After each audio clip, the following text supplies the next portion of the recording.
Hello বন্ধুরা, তো এবার লাঞ্চ করার পালা। আজকে সকালবেলায় তোমাদেরকে দেখিয়েছিলাম মাছের বাজারে গিয়ে কাতলা মাছ কিনতে গিয়েছিলাম। বড় সাইজের বেশ 1.5 কেজি 2 কেজির কাতলা মাছ বেশি খেতে মিষ্টি হয়, সেই জন্য আমি প্রেফার করি।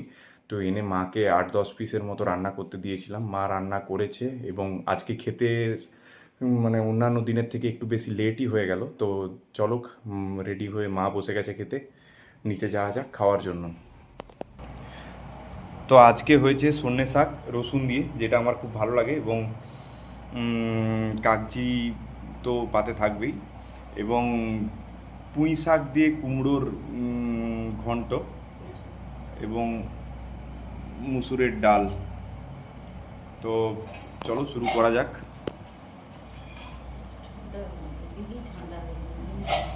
কাগজিটা প্রথমেই ভাতে। আমার এই শাকটা খেতে খুব ভালো লাগে, এটা হচ্ছে সজনে শাক, যেটা রসুন দিয়ে হলে এর স্বাদ আরও অনেক বেড়ে যায়। ভাতে পাতিলেবুর রস এবং শাক দিয়ে মেখে চলো।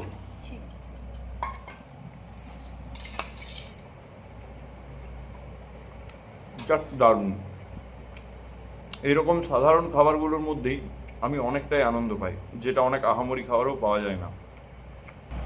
আজকে সর্ষে দিয়ে কাঁচা মাছের বাটনা, মাছটা ছিল দেশি কাতলা, তাই কাঁচা মাছের বাটনা দারুণ লাগে খেতে, যেটা মা বানায়। আমি আজকে ঝোল করতে এমনি বা কালিয়া করতে এমনি বারণ করলাম, কারণ অনেক দিন কাঁচা মাছের বাটনা খাওয়া হয়নি। তো এটা বানিয়েছে, তো খাবো পরে পরে, দেখা যাক। তো মাছ দিয়ে খাওয়ার জন্য আরও 2টি ভাত নিয়ে নিলাম। সর্ষে দিয়ে কাঁচা মাছের বেশ বাটনা, এটা আমার বাবার সব থেকে প্রিয়। আমার মাছের কালিয়াই ভালো লাগে, কিন্তু এটা খেতেও আমার খারাপ লাগে না খুব একটা। দেশি কাতলা মাছ একটু ভেঙে নিলাম। মাছের বিশেষ করে এই অংশটা খেতে আমার খুব ভালো লাগে।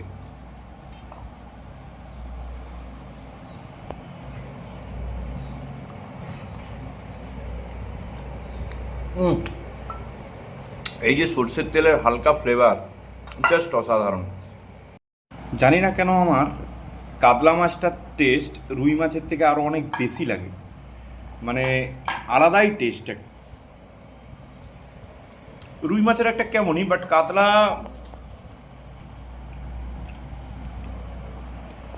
ডালটা কিন্তু খেয়ে মাছটা খা, ডালটাকে খেয়ে নে।